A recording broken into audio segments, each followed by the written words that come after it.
I always pictured that one day I would be speaking at this summit, and I always promised myself that whenever I got this opportunity, I would raise the first and foremost, the most important question about whenever in the Western countries people blaspheme our Prophet, peace be upon him. I always felt that the response from the Muslim Ummah, the OIC, I always felt it was lacking.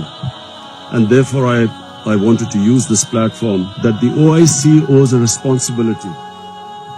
Us heads of the states, we have a responsibility to the Muslim world. When anyone in the Western world blasphemes our Prophet, peace be upon him, it is a failure of the OIC that we have not been able to explain to the Western countries that the love and affection that we feel for our Holy Prophet, that how he lives in our hearts, it was up to us to explain to the Western people that the amount of pain they cause us when they ridicule or mock our Holy Prophet. And we must know that in the West, people do not treat religion the way the Muslim world treats Islam.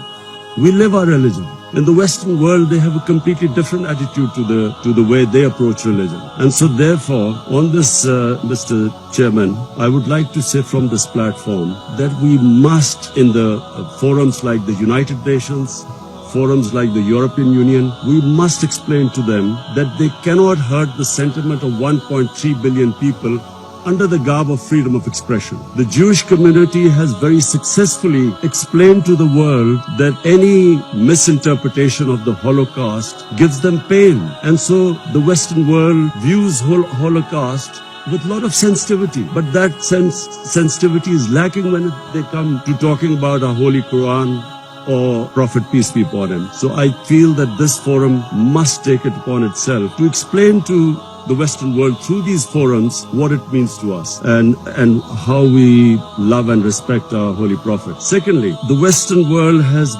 through ignorance, partly, and willfully, they have equated Islam with terrorism or radical Islam with terrorism. I feel that this has done a tremendous amount of disservice to the Muslim community. Religion has nothing to do with terrorism. No religion allows killing of innocent human beings. But by doing this, two things have happened against the Muslims. Number one, it has led to Islamophobia. Whenever there is a Muslim involved in terrorism, the word Islamic terrorism or radical Islam, the moment that is referred to define terrorism, the people in the West cannot distinguish between a moderate Muslim and a radical Muslim. So the whole suspicion is raised against Muslims everywhere. This attack in New Zealand by this gunman who goes into a mosque and shoots 50 innocent people is because they cannot understand that Islam has nothing to do with terrorism. And they have this indoctrination that somehow whenever a Muslim is involved in terrorism,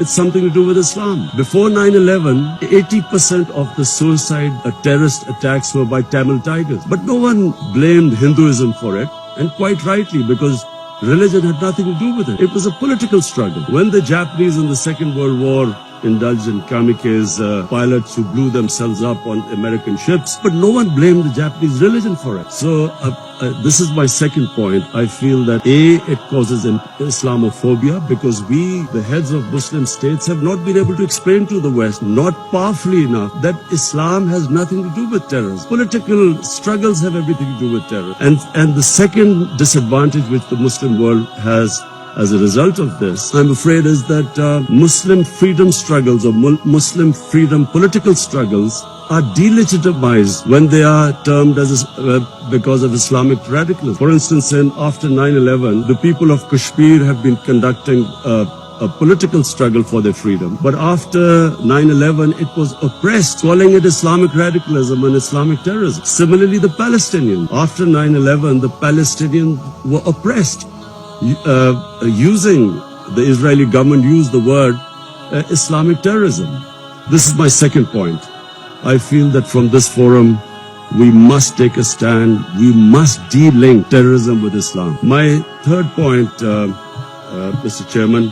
The Muslim world not paying much attention to science and technology.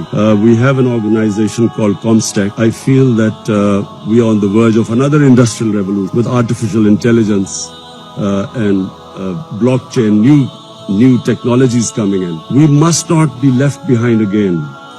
And I feel that we as a Muslim world must spend more of our resources in strengthening ourselves in this field. We must pay more attention to education, to quality education, to universities.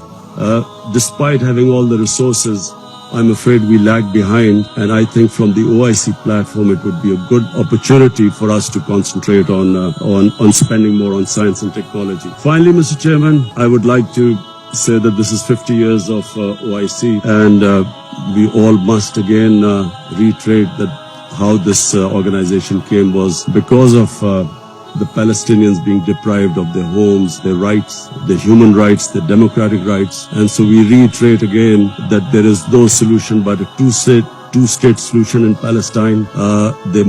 East Jerusalem must become the capital of for the Palestinian people, and the Golan Heights must be returned as the 1967 borders, which all the international conventions, the United Nations resolutions say so. Similarly, I feel that in Kashmir, the people of Kashmir again have not been given their right to self-determination, as was guaranteed by the world community in 1948 through a UN resolution. The people of Kashmir recently have suffered a lot of oppression, and I do feel that us as a body, the OIC, must stand with the oppression that is going on in the Muslim world. I finally want to thank again King Salman bin Abdulaziz Al Saud for his great hospitality. I especially want to thank, we had the great opportunity to go to visit the Rawza Rasul in Medina yesterday, and from me and my delegation, we want to say